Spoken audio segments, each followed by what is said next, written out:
Hello everyone. तो आज हम शुरू कर रहे हैं RUHS पेपर का केमिस्ट्री सॉल्यूशन। तो हमारे पास में 34 टू 66 क्वेश्चंस है। तो फर्स्ट क्वेश्चन हम यहाँ पर देख रहे हैं। क्वेश्चन क्या है हमारे पास में, 2 लीटर घोल में 9.8 ग्राम H2SO4 उपस्थित है, घोल की मोलरता क्या होगी। ठीक है, हमारे पास में 9.8 ग्राम H2SO4 है जो कि किस में प्रेजेंट है, 2 लीटर सॉल्यूशन में प्रेजेंट है।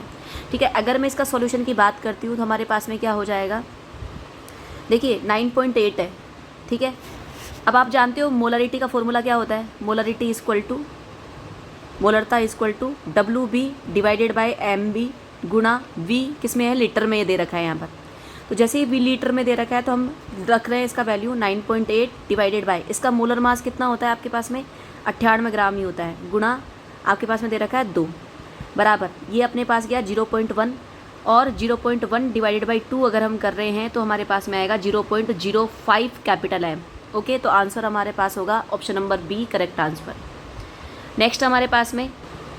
नेक्स्ट क्वेश्चन हमारे पास में, सामान्य रासायनिक परिवर्तन के लिए 2A + 2B उत्पाद A के गायब होने की दर R1 है और B की R2 है।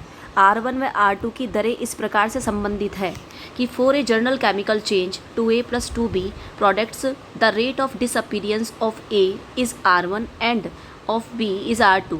The rate of R1 and R2 is related by.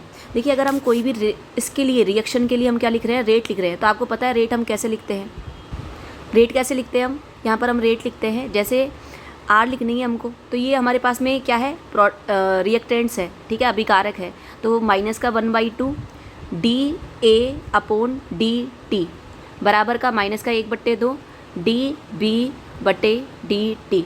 सही है। अब देखो इसका आपको कितना दे रखा है, -1/2, मतलब माइनस के सहित कितना दे रखा है, R1 दे रखा है, बराबर माइनस के सहित कितना दे रखा है, R2 दे रखा है। ओके, तो यहाँ से ये कैंसिल हो जाएगा और R1 बराबर R2 हो जाएगा हमारे पास में। ऑप्शन नंबर B हमारा करेक्ट आंसर हो जाएगा। नेक्स्ट क्वेश्चन हमारे पास में कि यदि log के बनाम 1/t का प्लॉट सीधी रेखा देता है तो ढलान का मान क्या है। If plot of log k versus 1/t gives straight line, what is the value of the slope. अगर हम इसकी बेसिस पर बात करते हैं तो हम जानते हैं क्या कि k इक्वल टू क्या होता है हमारे पास में, a e की पावर माइनस का EA/RT होता है। ठीक है, अब हम लोग ln k लिख रहे हैं, ln a plus ln minus का EA/RT। ठीक है, हमारे पास में ये हो गया, तो ये e की पावर में है, तो e की पावर में दोनों एक दूसरे को कैंसिल कर देंगे, तो हमारे पास में ये माइनस का आ जाएगा पूरा। तो क्या आ गया, ये माइनस का आ गया। अब हम इसको किस में चेंज कर रहे हैं, अब हम इसको log में चेंज कर रहे हैं। ठीक है, देखिए log में तो 2.303 log k बराबर 2.303 क्या हो जाएगा हमारे पास में, log a माइनस का EA/RT। ठीक है, log k निकाल रहे हैं हम यहाँ से, log k जैसे हम 2.303 में सबका भाग देते हैं तो हमारे पास में log k equal to log a minus का EA/2.303 RT हो जाएगा। अब देखो y बराबर mx + c से हम ग्राफ को ना रिलेट करते हैं, तो देखो हमारे पास में y का मान क्या है, देखो इसमें किसके log k के बीच में ग्राफ बना रहा है, मतलब ये हो जाएगा। यहाँ पर x का मान क्या है, 1/t है, तो यहाँ पर m क्या हो जाएगा, माइनस का EA/2.303 R हो जाएगा। तो ऑप्शन नंबर D हमारा करेक्ट आंसर हो जाएगा। ऑप्शन नंबर D माइनस का EA/2.303 R। नेक्स्ट हमारे पास में, कार्बोक्सिलिक अम्लों का एस्टरीकरण एक प्रतिक्रिया है। Esterification of carboxylic acid is a and an reaction कि हमारे पास में कैसी है, इनरिवर्सिबल है, न्यूक्लियोफिलिक एडिशन है, इलेक्ट्रोफिलिक सब्स्टिट्यूशन है और न्यूक्लियोफिलिक सब्स्टिट्यूशन है। अगर हम इसकी बात करते हैं तो हमारे पास में हो जाएगा ये नाभिक स्नेही। ठीक है, ये नाभिक स्नेही एडिशन रिएक्शन हो जाएगा। ठीक है, नाभिक स्नेही एडिशन रिएक्शन हो जाएगा, बोले तो नाभिकीय अभिवृद्धि हो जाएगा। तो ऑप्शन नंबर B हमारे पास में करेक्ट आंसर होगा, क्योंकि इसमें क्या होता है, R जो OH होता है वो कार्बोक्सिलिक एसिड पर अटैक करता है। ठीक है, तो ये न्यूक्लियोफिलिक हो गया, तो ये जाकर के जुड़ता है। ठीक है, तो जैसे न्यूक्लियोफाइल जुड़ता है तो ध्यान रखिएगा वो क्या हो जाएगा आपके, वो निकल जाएगा। सॉरी मैंने इसका गलत आंसर बताया आपको। तो यहाँ पर क्या हो जाएगा आपके पास में न्यूक्लियोफिलिक एडिशन तो नहीं होगा, ठीक है, हम क्या बोलेंगे न्यूक्लियोफिलिक सब्स्टिट्यूशन रिएक्शन होगा, ठीक है, क्योंकि उसमें जैसे ही ये आपके ROH जा कर के जुड़ता है तो उसमें से आगे प्रोटॉन का स्थानांतरण होगा, फिर हमारे पास में प्रोटोनीकृत एस्टर बनता है और फिर जा कर के एस्टर बनता है। ओके, तो आपके पास में हो जाएगा न्यूक्लियोफिलिक एडिशन, न्यूक्लियोफिलिक सब्स्टिट्यूशन हो जाएगा। ओके, नेक्स्ट है यौगिक आयन Ag2O3 2 का 3 किस क्षेत्र से संबंधित है? द कॉम्प्लेक्स आयन Ag(H2O3) का whole twice 3 is associated with which field, कि आपकी ये किस में काम आता है? तो आपके ये फोटोग्राफी में काम आता है। ध्यान रखिएगा कोऑर्डिनेशन कंपाउंड की एप्लीकेशंस में से ये क्वेश्चन बना है। नेक्स्ट क्वेश्चन हमारे पास में कि निम्न में से किसे ग्रीन विट्रोल के नाम से जाना जाता है? Which of the following is known as green vitriol. तो ध्यान रखिएगा, अगर आपको ये नहीं भी आ रहा हो तो देखो ग्रीन कलर को आप पकड़िए। ग्रीन कलर किसका होता है? इनमें से अगर आप देखेंगे तो आपके पास में FeSO4 सॉल्यूशन का जाएगा, ठीक है। ग्रीन विट्रोल के नाम से किसे जानते हैं आप? FeSO4.7H। नेक्स्ट क्वेश्चन हमारे पास में हाफमान ब्रोमामाइड क्षरण प्रतिक्रिया का उपयोग अमीन तैयार करने के लिए किया जाता है। Hofmann bromamide degradation reaction is used. देखिए इसमें आपके पास में क्या होता है? एमाइड होता है, ठीक है। एमाइड C+O होता है। यहाँ पर कोई भी आपके पास में R जुड़ा होगा, जब ये अभिक्रिया होती है ना तो आपके पास में ये हट जाता है, तो एक कार्बन कम बनेगा और आपके पास में क्या बनेगा? प्राइमरी एल्कीन बनता है, सॉरी प्राइमरी एमीन बनता है। तो आपके पास में प्राथमिक आ जाएगा इसमें आंसर। ओके,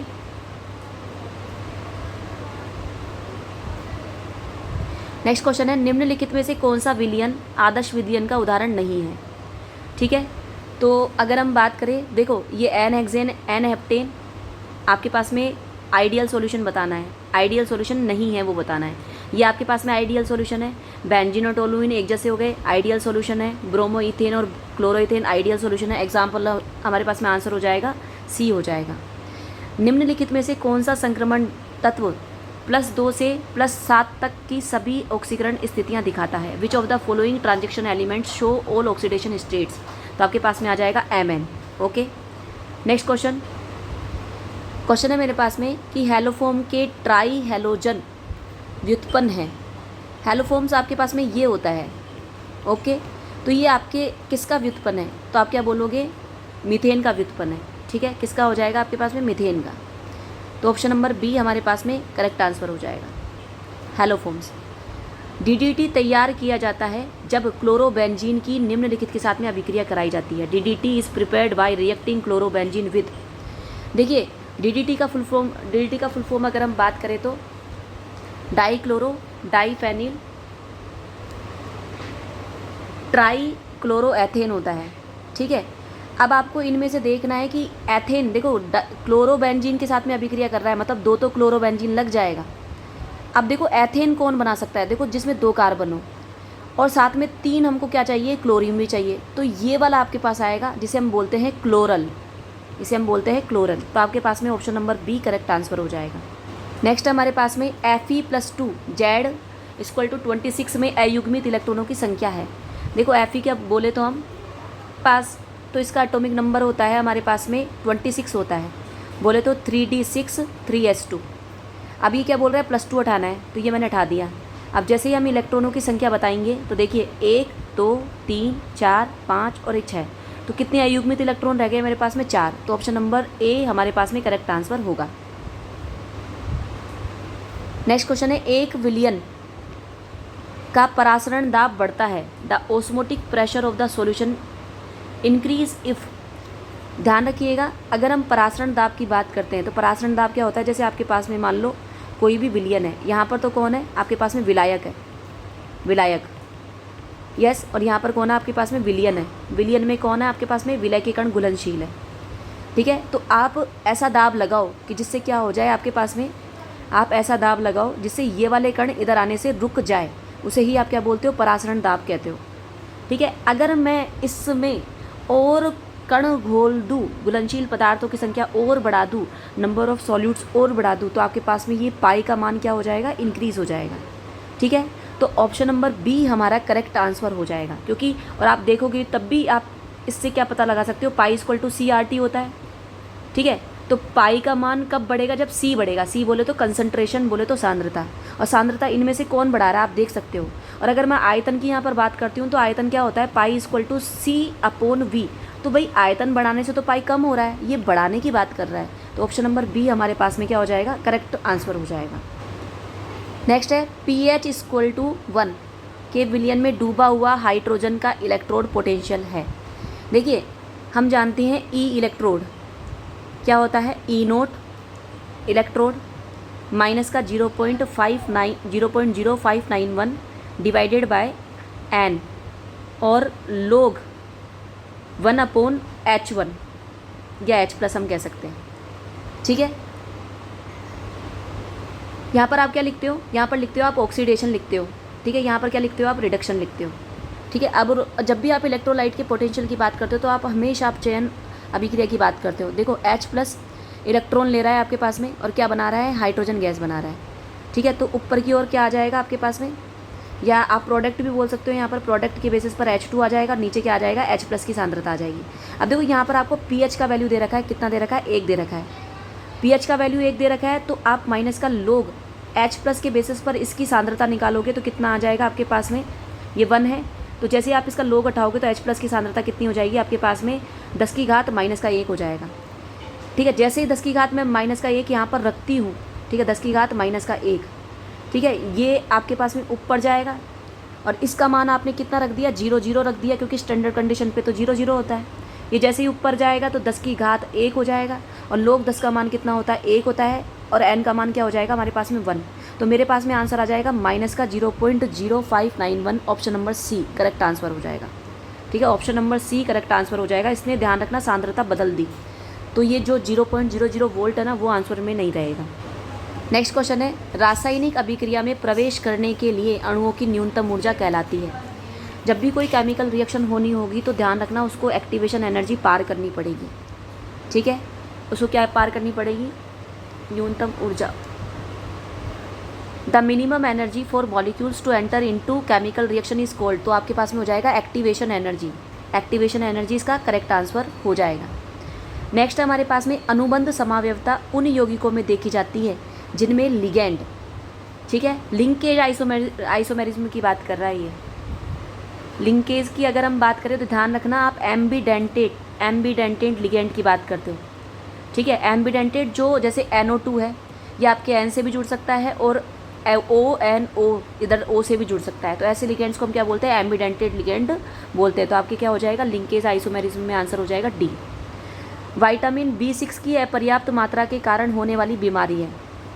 तो ध्यान रखना इससे दौरे पड़ते हैं, deficiency disease due to insufficient intake of vitamin B6 is, ठीक है। तो क्या हो जाएगा, कॉन्वुल्सन्स इसका आंसर हो जाएगा। नेक्स्ट हमारे पास में कि प्लेटिनम इलेक्ट्रोड का उपयोग करके तनु सल्फ्यूरिक एसिड के इलेक्ट्रोलाइसिस पर एनोड का उत्पाद होगा। On electrolysis of dilute sulphuric acid using platinum electrode the product obtained at anode is. देखिए जैसे ही हम बोलेंगे कि भाई H2SO4 का आप क्या कर रहे हो, इलेक्ट्रोलाइसिस करा रहे हो, और वाटर भी रहेगा, तो देखो H प्लस बनेगा, SO4 माइनस का 2 बनेगा, इधर भी H बनेगा और OH माइनस का 2 माइनस बनेगा। तो जब भी आपके पास में नेगेटिव में अगर कौन रहे, SO4 माइनस 2 रहे, ठीक है, तो हमेशा आप क्या बोलोगे कि हमारे पास में एनोड पर कौन सी गैस निकलेगी, एनोड पर इसके अलावा निकलेगा वो क्या निकलेगा, O2 गैस निकलेगी। तो आपके पास में ऑक्सीजन आंसर आ जाएगा। उसका आंसर क्या हो जाएगा हमारे पास में, ऑक्सीजन हमारा करेक्ट आंसर है। इस क्वेश्चन को मैं स्किप कर रही हूँ, ठीक है। नेक्स्ट हमारे पास में निम्नलिखित में से कौन सा लिगेंड एक दंतुक नहीं है, which of the following ligands is not unidentate. Unidentate ligand क्या होते हैं आपके पास में, कि जो एक साइड से ही जुड़े, जो केवल आपके पास में एक तरफ से जुड़े। और बाइडेंटेड लिगेंड क्या होते हैं, जो दो तरफ से जुड़े। देखो ये यूनिडेंटेट है आपके पास में, ये भी यूनिडेंटेट है, ये भी एक दंतुक लिगेंड है। तो आपके पास में ऑप्शन क्या हो जाएगा, option number A oxalate ion. Okay, ये दो तरफ से जुड़ेगा, COO माइनस COO माइनस, ठीक है, ये दो साइड से जुड़ेगा। नेक्स्ट है निम्नलिखित में से सरल ईथर को पहचानें। सरल ईथर को पहचानने के लिए आप ये देखिएगा कि ऑक्सीजन के दोनों नंबर ऑफ कार्बन्स और नंबर ऑफ हाइड्रोजन सेम हो। देखो इनमें से कौन किसके पास है, ऑप्शन नंबर डी हमारे पास में करेक्ट आंसर हो जाएगा। नेक्स्ट है वुड स्पिरिट निम्नलिखित में से दूसरा नाम है। Would spirit is another name of the following, तो आपके पास में हो जाएगा मैथेनॉल, आंसर इसका मैथेनॉल। नेक्स्ट है हमारे पास में प्राथमिक एरोमेटिक एमाइन की उपस्थिति में क्लोरोफॉर्म की KOH के साथ अभिक्रिया कहलाती है। तो इसमें देखिए आप KOH है, क्लोरोफॉर्म है, तो ऐसी रिएक्शन को हम क्या बोलते हैं, कार्बिल एमाइन अभिक्रिया भी कहते हैं। और इसमें आपके पास में आइसोसाइनाइड परीक्षण भी इसे आप कहते हो। और इसमें जब ये रिएक्शन होती है तो बहुत दुर्गंध आती है, जो कि प्राथमिक एमीन का क्या है, आपके पास में परीक्षण होता है। तो ऑप्शन नंबर ए इसका करेक्ट आंसर हो जाए। नेक्स्ट है SN2 तंत्र के लिए निम्नलिखित में से हैलाइड की प्रतिक्रियाशीलता का सही क्रम क्या है, कि जितनी कम बल्कि आपके पास में हैलाइड होगा उतना अच्छा वो रिएक्शन देगा।